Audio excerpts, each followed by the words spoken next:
Good morning, students. Welcome to Good Samaritan School Isapur online classes. This is your EVS class, and today we will study workbook questions and answers of Walls Tell Stories, chapter 10 in EVS. So let's begin. First question is, answer the following questions. What were the measures taken by kings to protect forts from enemies? The forts had very big and heavy gates. The walls also were thick.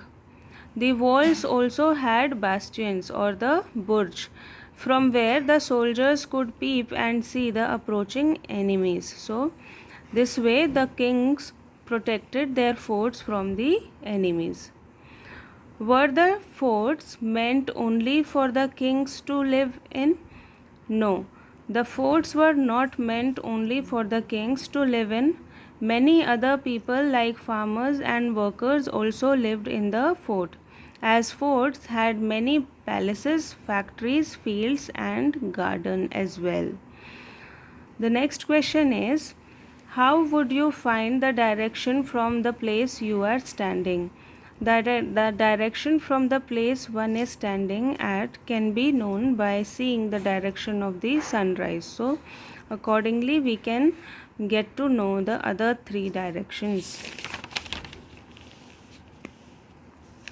Why did the kings attack other kingdoms? The kings attacked other kingdoms to make smaller kingdoms a part of their own kingdom. So, to expand their kingdom, they used to attack other kingdoms.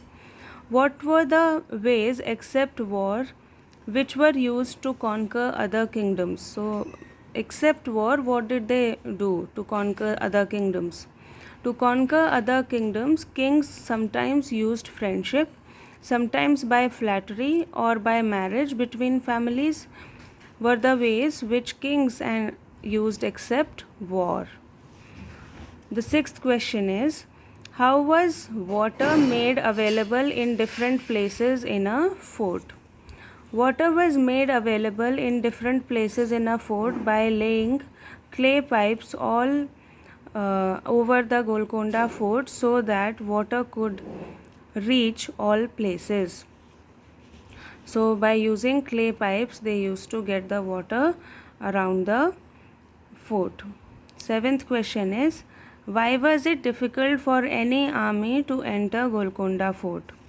Answer, it was difficult for any army to enter Golconda fort as the walls of the fort were very thick. Fort had a long deep ditch. It is a pit like structure along the wall. So it was so big that other army could not enter.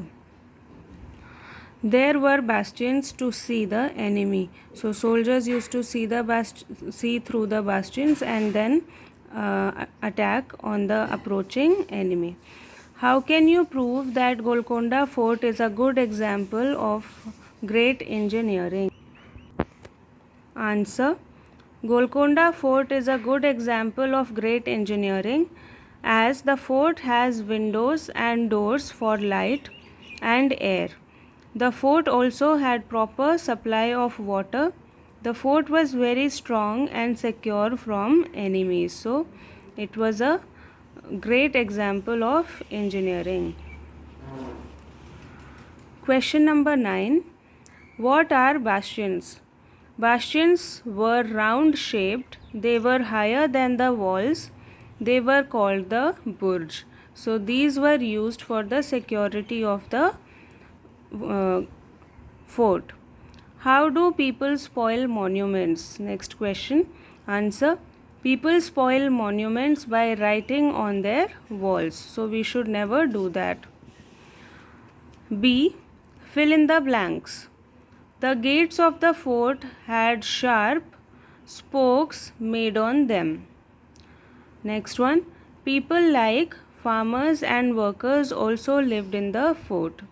So the third, fourth and fifth you will have to do, children. These are very simple ones. C. Paste pictures of 5 Indian monuments. So here you will have to paste the pictures of 5 Indian monuments. So this is your homework. I hope you understood these questions. Write them down in your workbook and complete your homework.